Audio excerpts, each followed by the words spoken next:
everyone, it's Samantha, and today I have another planner video for you guys.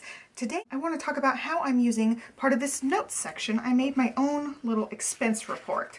Now I will talk about our family's budget and how I keep track of that in a separate video, but for today I'm just talking about like my expenses, where I buy extra stuff that isn't included in our actual family's budget. So this includes, for me, it includes crafty items, nail polish, things that are essential to our household. So I have these 2 pages that I made, and I showed these in my time blocking video. I just showed you right after I had made them. And so I've got an expenses page and a crafty wish list page.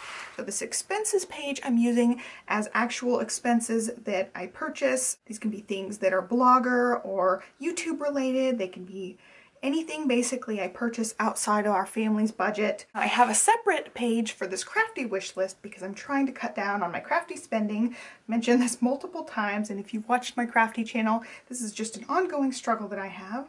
I like buying crafty stuff. So I've got this wish list, and it's set up a little bit differently than my expenses sheet. So I've got the item or the store, the date, the price, and then I have this column for saved, and I have this column for total.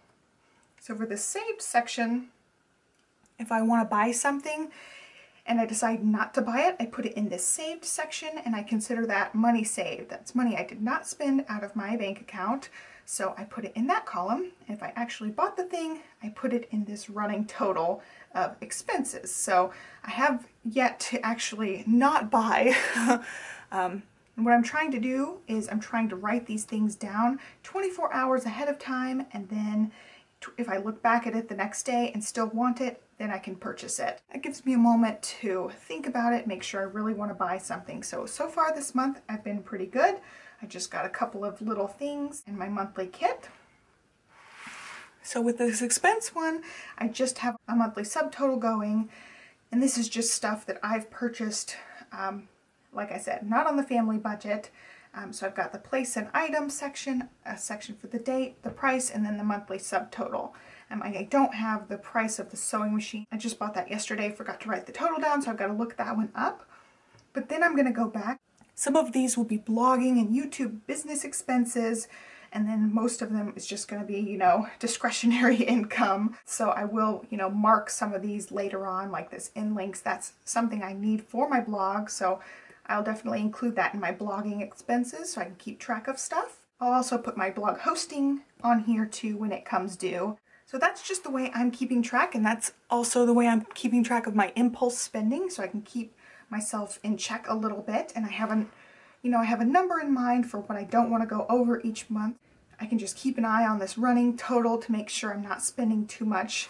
And then my crafty budget is coming out of a different budget, so I'm trying to just rein in my crafty spending, and I want to keep track of just what's purely crafty impulses or crafty wants, aside from these items here that are either legitimate expenses or things not really relating to my crafty spending. So that way I have 2 separate totals going that comes out of 2 different parts of our budget. So I just wanted to share that with you guys, and like I said in a different video, I will talk about our family budget and how we keep track of bills and that kind of stuff. So it was super easy to make these pages. I just used washi tape down the pages. It's not super fancy, but it works for me. It's super easy to just set up, and I can use any of these notes pages once these 2 pages are full, and it's super easy. So I hope that gives you guys a couple of ideas for maybe how to keep track of your impulse spending and also keep track of expenses. So that is it for today. I'll have another planner video for you guys next week, so be sure to